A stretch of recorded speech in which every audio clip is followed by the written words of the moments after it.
Something that looks like this. Kristen, okay, we got a couple hands. That's cool. So today we are going to talk a little bit about R block. You've probably heard a lot about it. Maybe not so much. You've heard, it's like a big game kind of thing, which is true. But the hope is today that by the time we head out, you guys will have a little better understanding of where in the world this came from, and also the application and heart behind it. So again, as Kim said, as you said, Mr. Moore, you guys are ready to be out of here. I know it's a little warm. So I'm going to try to sum up where R block comes from in 2 lists and an acronym. Just 2 quick lists and an acronym. So we put some words up on the board, some goals that we have for our students, big goals for all of them. We want them to lead with empathy, we want them to be self-aware, we want them to understand what respect is. AJ, I think that's one we all agree with. We want them to be positive, right? Just to live positive. That's a goal. You think that's an attainable goal? That they leave here and they're just positive for the rest of their life. Man, that's a great goal, I think, to have. Man, we accomplished that one for the kids that come through this program. Once they leave, we try to teach them some things, but the main thing is now we know at least they'll be positive for the rest of their days. It's like, ooh. Problem solving, right, that'll be helpful. So, when I was in college, I was an elementary education major initially, and wanted to change the world, and I believed that education was the way that the world could be changed, that you can make a difference, that you can help people lead better lives. I still think it plays a huge role. But one of my professors, her name was Dr. Gollenkoff, and because at least for the first year before I lost my scholarship, I was in the honors program. Honors, elementary education. Yeah, I get to meet with Dr. Gollenkoff with just 4 other students in my classroom. Not the whole lecture hall. I can sit in there, ask her big questions. She can ask me big questions. I love this professor. She was really into human development as well, and I learned a lot from her. So 5 years later, I start working here at Ranch Hope. I'm working as a house parent, and then about a year after that, this becomes my home for 4.5 years. Here in the rec center, coaching the basketball teams, playing ping pong, pool. A lot of you guys know that part of the story. Then after that, I worked in admissions. I got to read over 10,000 referrals for kids and think, wow, what's in common with these kids? And what do we have here at Ranch Hope that might be able to help meet some of the needs of these youths and families that we serve? And then I got to interview around 600 of them and take them on tours. I was able to take them on tours through our older buildings. I don't know if you guys remember what that was like, if anybody remembers what our old buildings look like. Let's just say this is like paradise compared to the buildings. You know, you used to share a bedroom with 4 or 3 other kids. You used to have to be in a bunk bed, top or bottom. 1 bathroom in the cottage. It was crazy. It was tough. Not that it's not tough now, but. So then I moved into a position where I was helping to teach life skills. And I saw a book with the name on it, Dr. Gollenkoff, called Becoming Brilliant. So another word, for her, the idea was, how do we make kids brilliant? Brilliant. And the idea is not so much very smart, as much as it is like bright. So kind of with this word here too, like what can we do to help kids? What do we know about what helps kids wake up in the morning with a light about them? Like it's just not a dark day. They wake up, they're ready. I want to do something. I got a future. I got plans. So I thought, wow, that's an interesting book. It's called Becoming Brilliant. And as I started reading this book, I was also starting to teach a lesson at a local church with the adult class on the book of Hosea. So I'm reading the book, Becoming Brilliant, teaching a class on the book of Hosea, and there's all these things that started overlapping, and my wheels started turning. and I started praying about these things, and that's kind of how our block came about. So I'm going to summarize the book in 6 letters. This is the first list, 2 lists, and 1 acronym. First list, I know Miss Mills knows this because we talked about it for a while. We'll see if she can remember. Okay, I'm going to put 6 words up on the board. We're going to put them in order, if you can help me. We're going to try to put them in order quickly for which one comes first in the process of a youth becoming brilliant. And one last point before we look at these.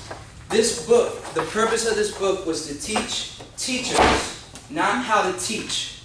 So it said real big in the first page, we've been teaching teachers how to teach for a long time, but we have not been teaching teachers how learners learn. Teaching teachers how to teach, but not teaching teachers how learners learn. So she put all this research together and came up with these 6 C's. So we're going to put these 6 on the board, and then just look at them for a second here as I get them up here. We're going to try to put them in order. Which one comes first and leads to the next, and then so forth until we get all 6 of them. Okay, got 2 more. Can everybody read these? I typed them so you didn't have to try to read my handwriting, but in the future maybe I'll get the smart board to work. Okay, we have 6 C's. Communication, confidence, critical thinking, collaboration, content, and creative innovation. So when it comes to understanding how learners learn, which C do you think the research shows comes first? Communication. Okay, next. Content. Thank you, Ms. Next. Don't worry about being wrong. I've never seen someone get the 6 in order. What do you think's next? Collaboration. Okay, next. Critical thinking. Next. Is anybody getting a little confused? Like, wait a second, I don't know, maybe that's before that. Okay, let's just put the last 2. Somebody yell out something. Confidence or creative innovation? Creative innovation. Confidence. Okay.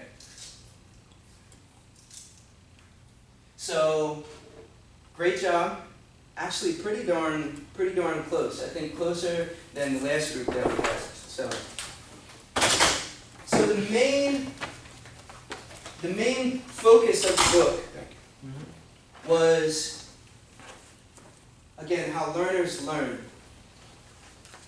This right here, for every teacher, is really probably the most important thing, right? If we're in the business of transformation or changing lives, we have to get content to the hearer, right? New content, so that they can get new information, learn new things, and change. Whether it's behavioral practices or whether it's math, they got to get the content. Content is king. There are some circumstances where a teacher can start with this. Okay? Can start with just throwing content out. And usually the kids that we call smart in our classes, this is the C you can start with. But we're going to look at why in a second. So we had communication, content, collaboration, critical thinking, creative innovation, and confidence. This is the big aha that I had. Okay, when I was reading the book. They did not put communication first. They put collaboration. And by collaboration, what they meant was connection, or in a way, attachment.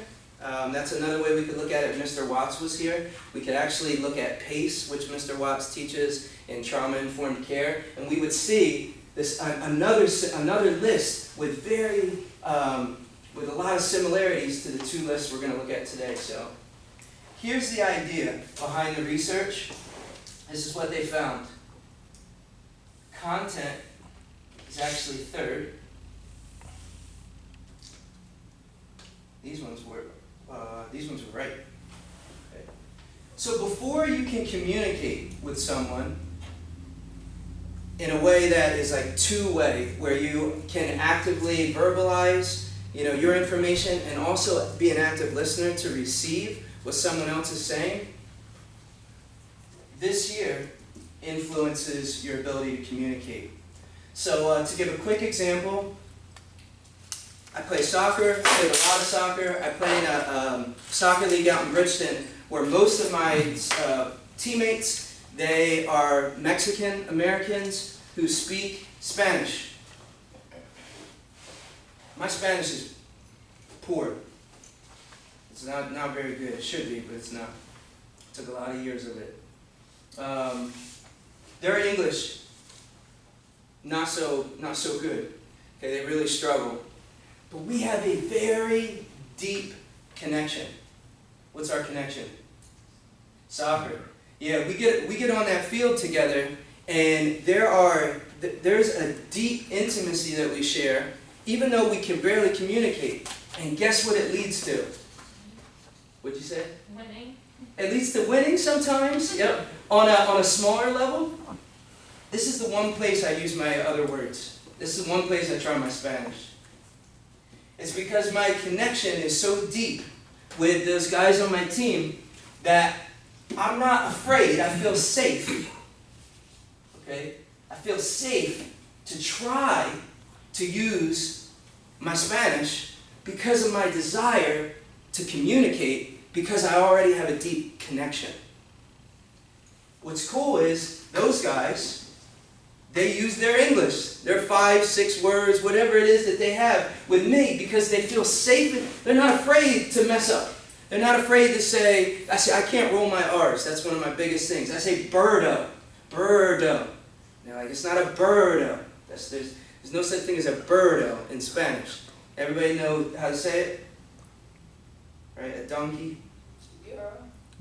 Can you roll your R's? I used to be. Did somebody roll their R's? Burro. Yeah, there it is. That's it. Okay, I was a little nervous to try it here, but I actually feel a connection with you guys a little bit, from just being here together. That's a deep connection. So the idea is this. We change, or we desire to communicate, and we develop strong communication skills when we first have a connection. So, in application, I know one chapter in the book talks about kids who might not have had families who were able to be emotionally present in their early years, okay, in their earliest days. Because maybe the family had to choose between being emotionally present and being financially present. And to do the math, you do that math, you've got to choose financially present first, because you're not going to live if you don't have food on your table. So you got to prioritize, your needs. Financially present, okay? The child could struggle with connecting, okay? And what I mean by that is not they're not able to connect, but they learn to connect in a certain way. There's not a lot of two-way communication. It's a lot of one-way communication where you cry to get something that you need. Because if you don't cry to get something that you need, unfortunately, mom, dad, whoever that loves you to death, they have other things that they're doing. They need you to cry to let them know what you need. So when you cry, they come and they give it to you, and you learn, okay, I got what I needed. But unfortunately, what you don't learn well is what you learn in gazes at a young age, right? When a mom or a dad are spending long periods of time looking into the eyes of their newborn, rocking, reading books, things like that, right? Responding to the coos and the ahs that the little newborn makes. You learn in those early years through that connection, you learn how to communicate, you learn how to listen. We all learn how to communicate. But sometimes, depending on those early connections, we learn how to communicate different ways. Guess what happens if you only learn a one-way communication when it comes to receiving new content? What do you think? If you're not a good listener, how well do you think you do with learning new content? How do you learn? Yeah, well, you could learn from this. When you learn from this, what you're learning from is other people's experiences. And it's a huge advantage in life. All right? I use this analogy very gently. I don't want to learn about cancer from experience. Okay? There's a lot of other things in life that if I had a choice, I'd rather learn about from talking to someone, hearing it, and taking it in. But when you haven't had deep connections, or you've had a connection with a person really deep that betrays that attachment and that connection, because something happens, something goes wrong, and there's something that happens after that, and you realize, whoa, I thought I could trust, I thought I had a two-way street, but I realize it's not. Oh my goodness. You can't learn from other people's experience anymore. You can't sit in a classroom and your teacher tell you this information because they learned it in college, and then you just take it in and apply it. Guess how you learn? That's what this book talks about. Whose experience you think you learn from? Your own. Your own. You can only learn from your experience. And you have a lot of people that love you and care about you telling you can learn from my experience. I've been there. I've done that. And you don't understand. I was in the same shit, all the same stuff. And you wonder, why aren't they taking it in? Oh my goodness. Why? Like, I'm trying, I'm pouring everything out here to help. But you're not taking it in. Well, there's a chance that they're not stupid. And there's definitely a chance that it's not that they don't care. Which is usually the group that these kids get put in. Oh, wow, I got the kids in my class that care, that want to learn. You ever hear that? I got kids in my class that want to learn. I got to prioritize them. But I got the other kids that don't. They don't care to learn. Maybe the problem is not that they don't want to learn. Maybe it's that we haven't understood how learners learn. Connection comes before communication. If you come across a kid who's had deep connections, who has learned how to communicate two ways, put them in a classroom with an adult, they take what they already know, they apply that to that situation, and the respect that AJ was talking about, it's already there. What we really mean is a trust in a relationship that led to an ability to communicate, that led to now them being able to receive new content. So when you teach a lesson, they receive it, they grow. The kids that we work with, sometimes, not all the time, but sometimes this is where their issues lie. They've never had a teacher or people in their lives that understood, I can't start here. If I want to get here, I can, but I got to understand the trellis, or I got to understand how learners learn, how things progress. The trellis is what? Support. We say, man, these kids, they just need more support. Yeah, that's how the plant grows. But you got to understand where to put those levels. If you start at the wrong place, that plant ain't going to ever reach the bar you put up there. It's going to fall over and wither and die. Not because it didn't want to grow, but you started at the wrong point. Collaboration, communication. It's not until you take in new content, like, okay, I thought I would talk to a person in a job interview like this, but Miss Marina said I should talk to a person like this. I heard that. I took in the content. Now I can think critically. I can start to do some math. Okay, well, I got this information and this information. Compare and contrast. Start to make different decisions, maybe new decisions. It's not until you can think critically that you can start to creatively innovate. You can start to apply that knowledge to bigger areas of your life. To innovate is to take what you learn here and apply it in other places. That's innovation. And this last C, which I would have thought maybe was up here higher, it's not until you can creatively innovate that you are confident enough to fail. So confidence comes last. Okay? Confidence to fail. That you know enough. I know AD, as a basketball player, I know you know the game of basketball. When you get out there, you know what you need to do. You already know, you can sit back and you can say, I knew I should have done this, but I didn't. I should have done something else. You could watch it. Because your confidence, because you played enough, is up there, then now you go out there and you just play. It just is what it is. A lot of our guys, in all the areas of their life, because they're low-level learners, not being intelligent, but because they're learning by their own experience, they're not learning from others' experience, they're so afraid to fail because they don't have confidence in any of their areas. You know what they try? Nothing but maybe math, if that's their one thing. Or nothing but maybe basketball, if that's their one thing. Or nothing because they're afraid to fail. These are the 6 C's. Okay, so now we're going to move to the second list. So I'm teaching Hosea. I thought Hosea would be a great book to teach the adults on at my church because I was nervous that they would already know so much more than me that I needed to pick a book that maybe they wouldn't have known a lot about. So has anyone ever heard of the book of Hosea? It's a smaller book in the Old Testament. I see a couple hands. All right?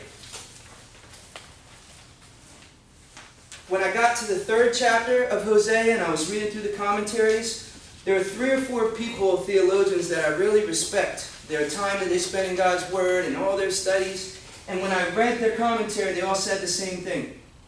Hosea chapter 3, possibly the most important chapter in the Bible.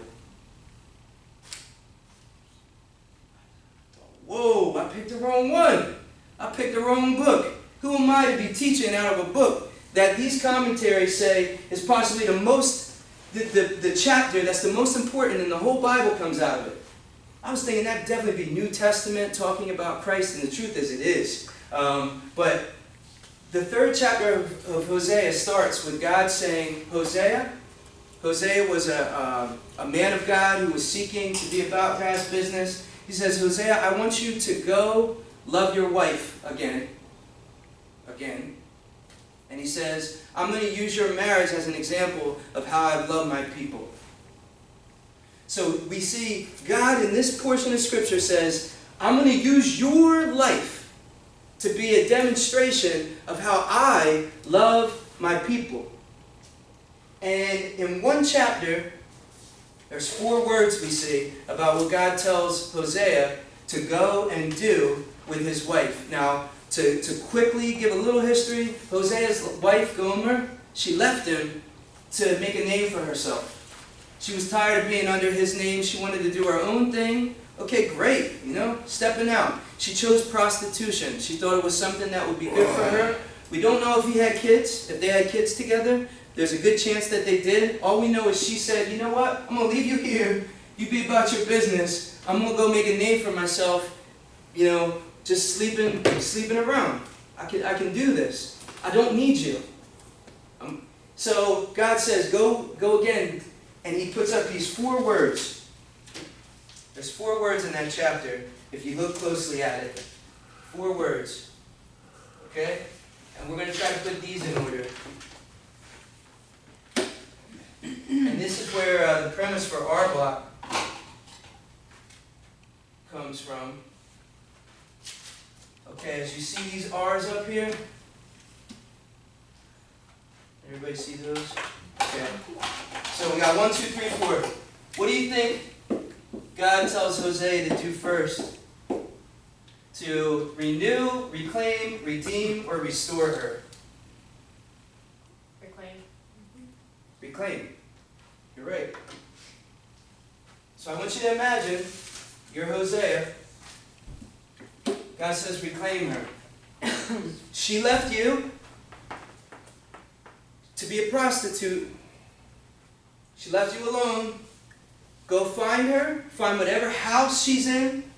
Whose ever house she's in. And when you get there, in front of whoever is there, maybe when she's in a position now that she wouldn't even claim herself, you go in there and you say, my bride, my wife. Reclaim her. Reclaim her. What do you think is next? Redeem. Redeem. Redeem her. I get goosebumps whenever I tell this story, and I do over and over because I'm married, and I try to imagine myself in this situation, redeem her. So when you get there after you reclaim her, find out how much she's going for. In the story, when Hosea gets to Gomer, she has not been as successful as she thought she was going to be, and she's no longer just out there doing her own thing. Okay, making her own deals, scheduling her own calendar. She's fallen into a trade. So now she is not in control of her schedule anymore.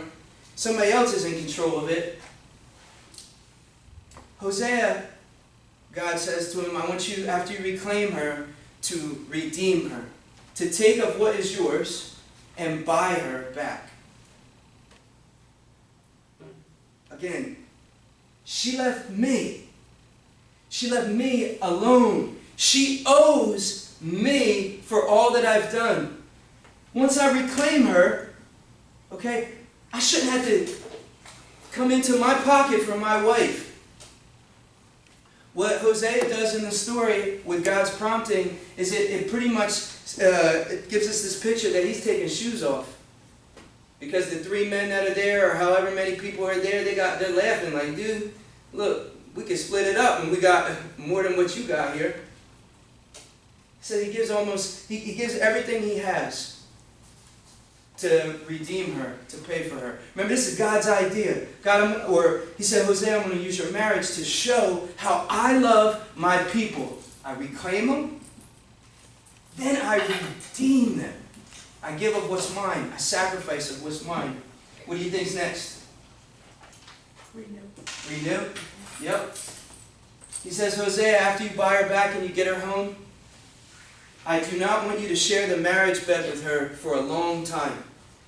I know you've been lonely, Hosea, but she's hurt. Huh? Again, she's hurt. She went out there by choice. Why am I worried about her psychological well-being or her emotional well-being? This was her choice. This was her decision. She went out and did this. Why do you want me to now share the house with her and provide all these different ways when she's left me lonely? Because God says, I want you to love her and show the world how I love my people. It's going to take time. It's going to take time for things to get right. And what you should rightfully be able to demand, right? Respect. I demand that. It's right. I'm the adult. That's how it should be. You're right. You're right. Just like Hosea would have been right to say, you know what? Tonight, we're going to share the marriage bed together. Right? You left me to do this with all them. And now you come back? No.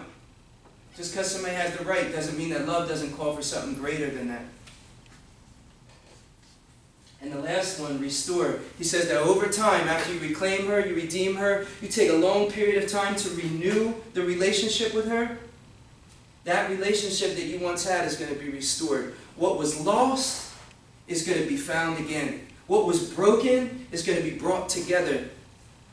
Here we actually see a picture of the gospel. We see, in the Old Testament, we see a picture of how God has loved us. So Ranch Hope's mission statement, Ranch Hope is a leader in fostering environments that transform lives, empowered through Christ-centered love and compassion. So yeah, everybody wants to be a leader. There's nothing unique about that in the mission statement, right? Everybody wants to transform lives. You probably read every mission statement for any residential program or counseling agency in the state of New Jersey or in the whole nation. Yeah, everybody's about those. But then we got this part at the end that says, with Christ-centered love and compassion. So whether you're a Christian or not, if you work at Ranch Hope, this is what we mean. This is what's meant by Christ-centered love. It means we're going to love others, as we read in the Gospel of John, when Jesus says, love others now as I have loved you. Well, here's a picture.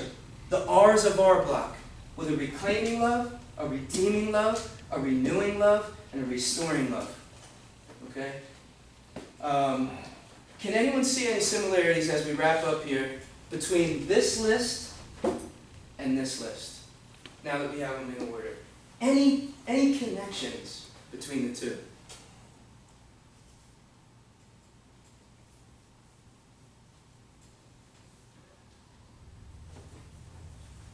It starts with relationship. It starts with relationship. I know in the church a lot of people have heard this word or this message that get right and then God will accept you. Right? But the message of the gospel that we here at Ranch Hope say we're about is this, that connection comes before correction. Now don't get me wrong. Don't get me wrong. Correction is the goal. Correction is the goal. We all need correction, but especially the youth and families we serve. There needs to be change, transformation. I get all that. But the connection comes before correction. Here you see that. Connection before correction. Here you see connection before correction.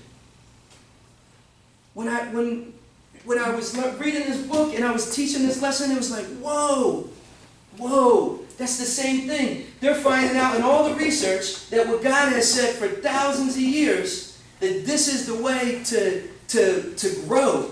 This is another way of saying this, if you're in the church, is justification before sanctification. We get right with God through Christ. Our relationship gets right with Him when our sins are forgiven and we put our faith in what's been finished for us on the cross. That's the beginning of change. Change doesn't lead to the relationship leads to change. So, as we meet next week, we'll look at the nuts and bolts of Arbach, and we will talk about how the program has been designed to help us connect in new ways. And the hope is that Ranch Hope would be a community. Let's just think about this for 1 second as we close here, if you can with me.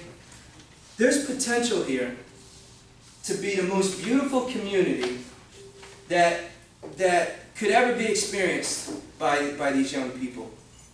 All right? Where else could you find a community where your parent figures, your teachers, your therapists that you were working with, and your activities, your coaches, your things like that, where they had a bond that was deep enough that, we say it takes a village, right? It takes a village. It's easier to get that village right here at Ranch Hope than it is any other place, I bet you, in the whole world. Because it's a community in itself.